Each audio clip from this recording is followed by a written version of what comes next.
Hi guys, it's me again, Ria Yang.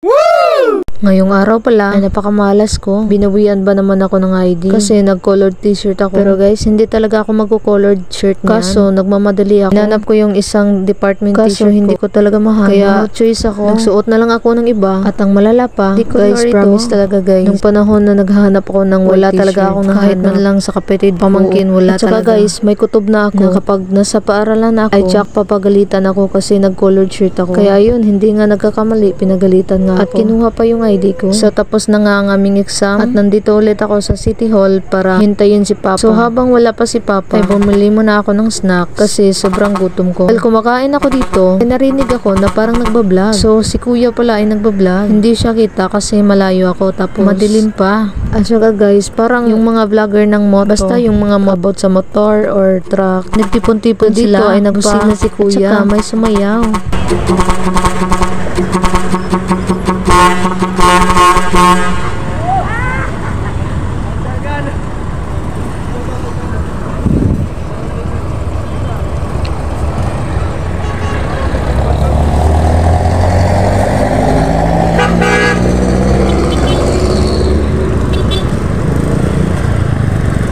Nagba-vlog din sila guys.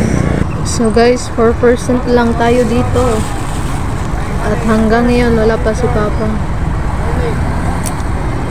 Pupunta na siguro ako doon. Ay, nandito na pala si Papa. Nandito na si Papa guys, puntahan ko lang.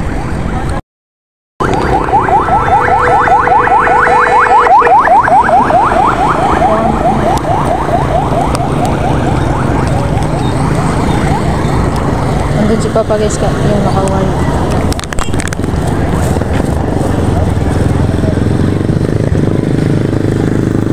Ayan si Papa. Labang na guys.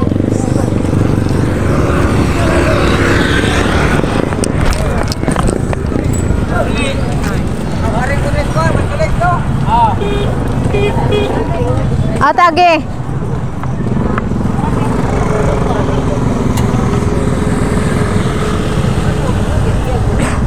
Asa tagi?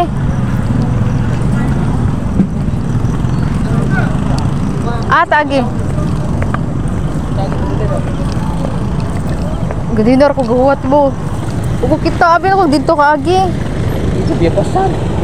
Dili ba abi ako adto kaagi ba highway? Dili ko agi kay So guys, hanggang dito na lang ang ating video kasi uuwi na kami tapos lobat pa ako. At saka ang sabi ni Papa ay brown out daw sa aming lugar. Buti na lang nung pagdating namin dito ay may ilaw na. So guys, dito na lang tayo. Bye bye!